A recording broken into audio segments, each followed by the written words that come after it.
Mamukasei muri yeZimbabwe tinokuchingamidzai zvekare kune chimwe chirongwa pano paZim Facebook Secrets and Confessions.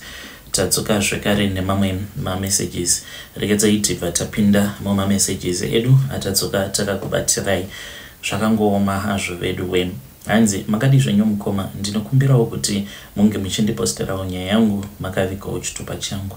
Mainge muri mugore ra 2007 murume wangu akaromberawo kuSouth Africa. Murume wangu iye akaenda kuSouth Africa muri mugore ra 2007 mainge muri muna June ndobva andisiya kumba nevana. Ini nemurume wangu takasanganawo kuTeachers College ndokubva achizondinyenga tikabva tachizotanga kudanana tikabva tachizotanga kugara tose. Saka ipapo makore acho iwawo sematicha tainge tisingapiwi mari yakawanda, zvinhu zvainge zvakatooma. Saka murume wangu akabva achizoti iye ainge afunga kuti ange achisiya basa reuticha ange achienda kuSouth Africa sezvainge zvichingoita vanhu vakawanda panguva yacho iyoyo. Saka murume wangu akazoti aenda kuSouth Africa akagara kuda kwegore nehafu. Ainge achigara kunonzi kuKZN. Basa raainge achiita rekufudza mombe. Saka murume uyo waainge achishandira ainge aine makombi akawanda kwazvo. Saka ainge akaromba mundara iye uye zvekare ainge aine mombe dzainge dzakawandisa. Mukuromba kwake aipota achibetserwa nemurume wangu because iye murume wangu ainge akapiwa task yekuti anofanira kuti ange achizotina mombe kana kuti mbudzi, kana kuri kunzi anenge atina mbudzi anofanira kuti ange achitina mbudzi idzi dziri mbiri muna September. Asi kana iri mombe aifanira kutina mombe imwe chete obva aenda nayo onoisiya musango. Saka murume wangu nerimwe zuva iye anoti akazoti ndoda kuona kuti mombe idzi nembudzi dzandinonzi ndinge ndichitina iri imwe chete kana kuti mbudzi mbiri ndobva ndanosiya musango, chii chinozoitika kwadziri. Saka anoti akabva achizotsvaka pekuhwanda akaswera zvake akagara akataimira. Anoti iye zuva parakazonge rorereka ndopaakaona umwe munhu akabuda mumuti. Iye anoti munhu uyu akabuda mumuti asi munhu iye aita sekunge ainge achipenga nekuti ainge akapfeka mazisaga uye zvekare ainge akatotakura mazihembe ainge ari marengenya uye zvekare ainge aine tsvina. Saka mupengo uyu akati abuda mumuti ndipo apo paanoti akabva achizoenda apo painge paine mombe iya ndokubva achizotanga kunwa ropa remombe yacho iyoyo. Mombe iya ndokubva yachizofa. Mupengo uya akadzokera zvekare mumuti. Saka akazoti adzokera kuVillage uko kwaainge achigara nekushanda zvekare. Murungu wake iye ainge ari kuJoburg. Akabva achizosvika zvichinzi hanzi ainge afona asi ainge achazofona zvekare mangwana acho makuseni same. Anoti iye akadaidzwa zvikanzi murungu wacho ainge asvika, zvichireva izvo kuti murungu wake akarara usiku hwose achidhiraivha kubva kuJoburg kuenda ikoko kuKZN. Ndokubva achizodaidzwa nemurungu wake akabvunzwa kuti kusango kune zvaainge akaona here. Akabva achizotaura kuti kusango hongu kune zvaainge akaona. Akabva achizobvunzwa kuti munhu wacho ainge akatarisana naye mumaziso here, vainge vakataura vose here. Akati kwete, ndainge ndisina kutaura kana kutarisana naye mumaziso. Akanzi zvakanaka. Akabva achizopiwa mari nekuda kwezvaainge akaona. Zvadaro anoti akazotanga kuwirirana nemurungu wake. Pane pamwe apo pavakazoenda kubhodha reMozambique vachinosangana nevamwe avo vainge vachishandidzana nen'anga iyo yainge ichipa murungu wake mishonga uye zvekare nekumuchengetedza because hanzi vanhu vemataxi kuSouth Africa vanoita zvekupfurana nepfuti vachirwira macustomers. Saka pavakaenda kuMozambique hanzi vainge vaine makula box maviri. Makula box awa hanzi ainge aine maparts evanhu iye anoti ndiye akatorongedza mapatsi iwawo achimaisa mukula box, asi haana kunge akaziva kuti vanhu ava vakaurawa vainge vari vanani. Saka vakabva vachizogamuchidza vanhu vaya vainge vakabva kuMozambique vakavapa mabody parts acho iwawo, vakadzokera zvekare kuKZN. Akapiwa zvekare imwe mari. Saka akazoti nerimwe zuva hanzi murungu wake mushure mekunge amuudza kuti ainge achifanira kuti ange achipindira umwe mukadzi ainge ari wechikuru wemuvillage imomo, uyo hanzi ainge achinyanyisa kunamata muvillage imomo, hanzi ainge achinzi ari kukanganisa zvinhu zvangu, saka ndinoda kuti unge uchimupindira zviya zvekumubata chibharo, asi haafaniri kuti ange achizviziva kuti ndiwe. Ainge akatopiwa pfuti, akadzidziswa kuti pfuti yacho inoshandiswa sei, zvekare nemamask, nekuti ainge achikanganisa zvinhu nekuda kweminamato yake. Akabva achizoudza murungu wake akati, ini zvekuti munoramba muchindipa mari handisi kuda, ndinoda kuti munge muchindidzidzisa kuraura hove dzacho ndikwanise kuzvibatira ndiri ndega hove dzacho. Kana ndazvibatira hove dzacho ndiri ndega, ndinokwanisa kuzoriritirawo mhuri yangu. Saka akabva achizonzi kana ukakwanisa kumubata chibharo mukadzi uyu womubvisa pana Mwari, zvinoreva izvo kuti ndichaenda newe kuMozambique uko kune mudzi kwacho kwandakatora zvinhu izvi zvinondipa mari. Saka murume wangu iye anoti akazotaimira apo vanhu pavainge vachiwana mari dzavo dzavanowana kuSouth Africa dziya dzemapay. Saka anoti ndipo paakabva achizopindira mukadzi iyeye. Mukadzi uyu ainge asingagari nemurume wake nguva dzose. Murume wake ainge achigara kuJoburg, iye aingogara nevana. Anoti iye pavana vacho painge paine umwe chete uyo ainge akaremara. Saka akazomupindira huri usiku, anoti kuma9 akangopinda akaita sekunge ainge ari mbavha, akasvikowana mukadzi uya ainge akarara ari pamubhedha mubedroom make, ndokubva atomuchikidzira nepfuti. Akabva ati kana ukataura chete ndinokuuraya, ndokubva amubata chibharo. Akabva achizobuda akatiza. Murungu wake ndopa akabva achizoenda naye kuMozambique. Akaenda naye kuMozambique uko kwaakabva achizonorombesewa, ndokubva achizouya kumusha. Paakauya kumusha, murume wangu ainge aine imwe mari yainge yakawanda. Mukomanashi takatanga kuverenga mari iyi dzainge dziri kuma 8 or 9 makuseni, because vakasvika ari makuseni seni, ivo vanoti vakarara kumashops. Ndikati nemari yakawanda kudaro. Saka ipapo ndainge ndisati ndazviziva kuti semunhu ainge akaromba ainge asingatotyi kubirwa mari yacho nematsotse, because ainge akachengetedzwa nezvinhu izvo zvaainge akatora kuMozambique. Saka akazosvika pamba maybe kuma 8 or kuma 9. Akangosvika nekuti mudzimai wangu uya, ndokubva tapinda mubedroom medu. Akabva achizotora rimwe bag, akanditi bag iri mudzimai wangu, zvauchaona mubhegi umu handidi kuti unge uchizozviudza kana ani zvake. Akavhura bhegi riya, pamusoro pemachira ndainge ndisati ndaona kuti pazasi pemachira ane rimwe jira dzvuku iro raakabva naro, raanoti akabva naro kuMozambique. Saka pazasi pacho ndainge ndisati ndaziva kuti painge paine mari. Saka pamusoro painge paine hari. Hari iyi mukoma mune mazita evanhu vose avo vanofanira kuti ange achizochekeresa as long as tichida kuti tinge tichiramba tiri vapfumi. Ipapo painge patori neumwe weukama uyo ainge atoshayika. Murume wangu ndozvaainge akawira izvozvo, nekuti pane zvainge zvichidiwa paguva. Taifanira kuti tinge tichinonokora ivhu repaguva tobva tachizorishandisa ivhu iroro repaguva semunamato wedu, but usiri munamato uya wamunoziva, but munamato wekutodaidza mufi kuti ange achiuya kuzotishavira, kuzotitsvakira mari isusu, asi achikanganisa vamwe veukama.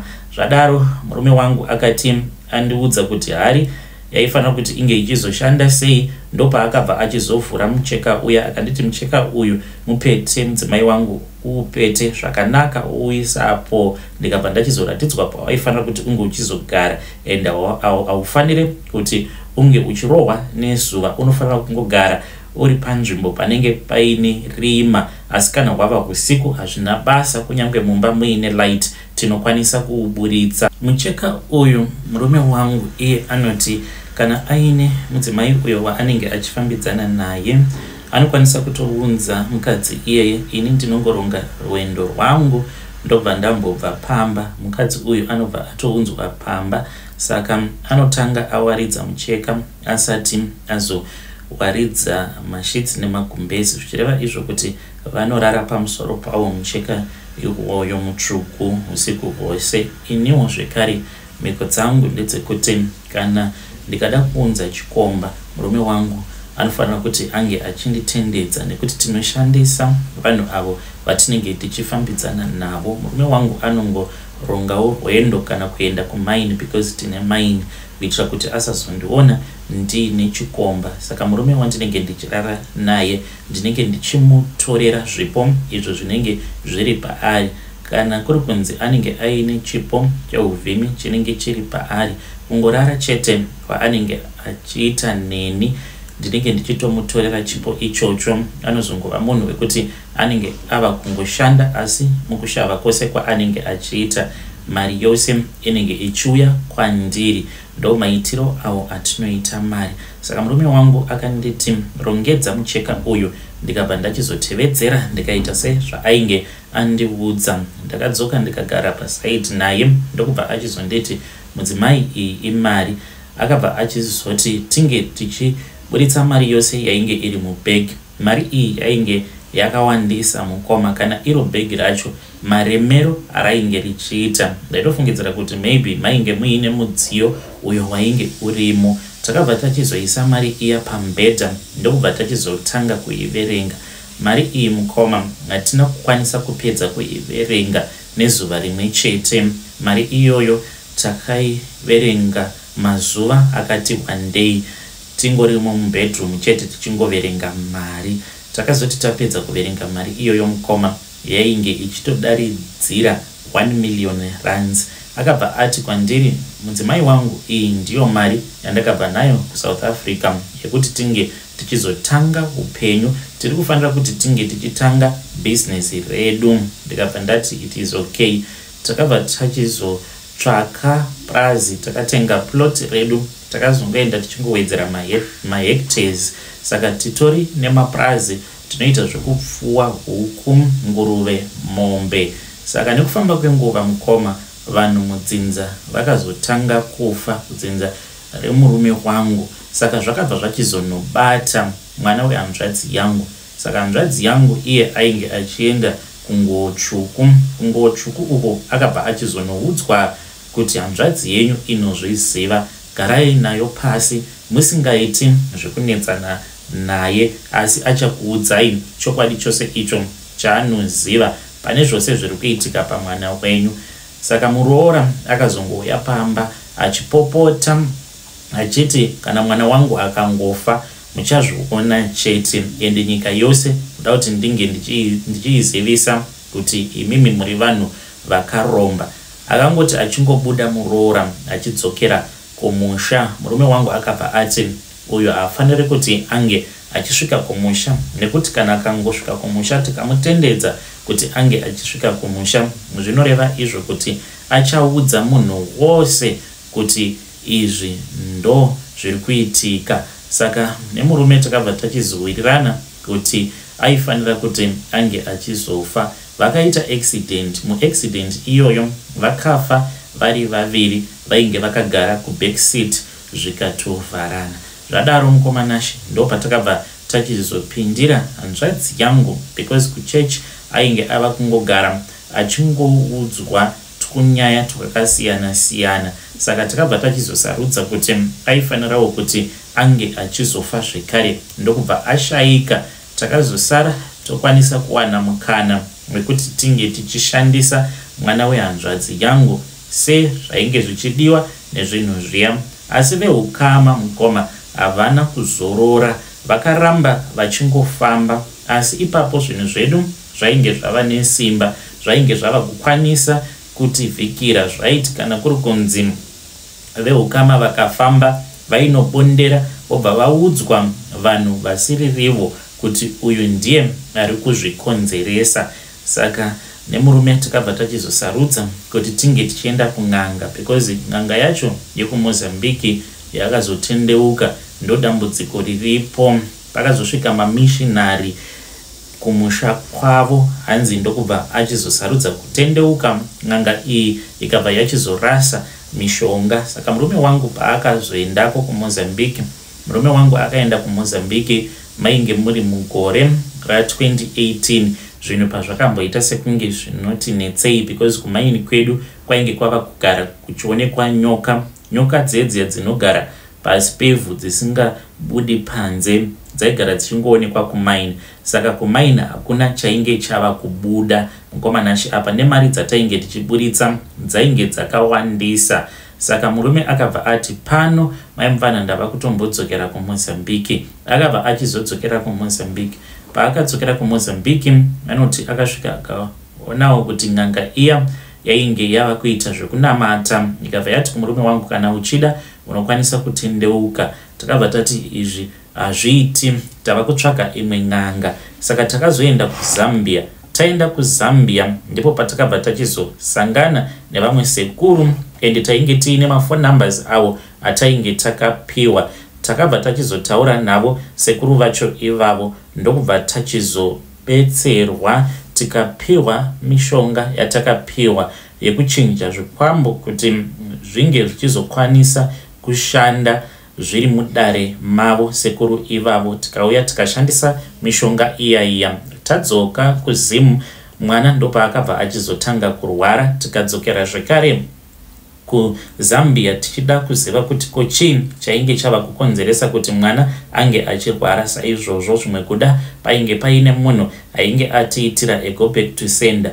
Vakabva vati aiwa, mwana uyu ndicho chibayiro chenyu, kuitira kuti zvinhu izvi zvikwanise kuzoshandidzana neni. Ndichiti kana ndikazviudzira zvekuita zvinge zvichikwanisa kuzonditeerera, saka panotoda ropa. Mwana uyu ndiye asarudzwa nezvinhu zvenyu, zvekare nedare rangu, vadzimu vangu, kuti ndiye anofanira kuti ange achizova chibayiro chenyu. Saka mwana uyu kumuuraya kwatakaita mukoma, takatenga mbudzi yedu yeblack tikaiurayira mubedroom. Saka ipapo mukomanashi nemurume tainge takatsvaka vanhu avo vakauya vakaburitsa zvinhu zvose mubedroom. Vanhu ava takavaudza kuti tainge tichida kuti tinge tichiisa mamwe matiles mumba, asi takavaudza kuti tainge tichida kuti vange vachichera kunopinda mufoundation, nekuti mumba mainge mava nedambudziko rekuti tainge tava kuona mujuru. Taitya kuti mujuru uyu waikwanisa kuzodhiritsa imba. Saka vakabva vachizodhiginura concrete vakapinda mufoundation. Tikava tichisiyai zvakadaro.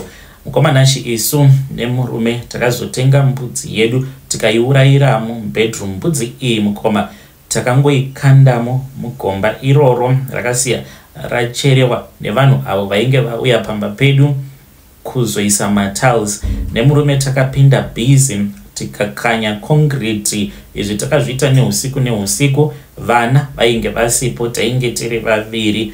Ndokubva tadira concrete, yakazoti yaoma. Ndopatakazodaidza vanhu vaya tikati uyai zvenyu munge muchizoisa matiles mumba medu. Saka dambudziko ravapo. Nauya zondiunza pano ndiri kunzi ndinge ndichichekeresa mwana wangu musikana.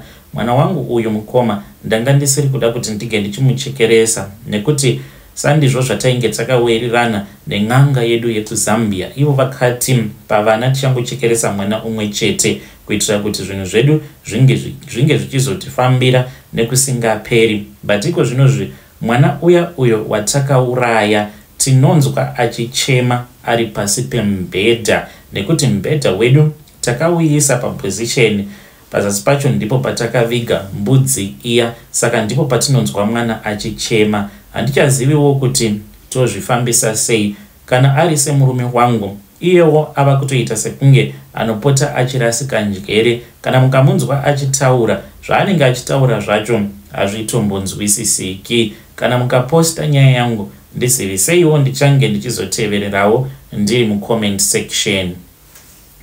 muri yeZimbabwe ndo message iyo yandakatumidzirwa ichibva kuna vahanzvadzi vedu. Zvakangoma hazvo vedu we, ngatizamei kuti tinge tichitaura navo mu comment section.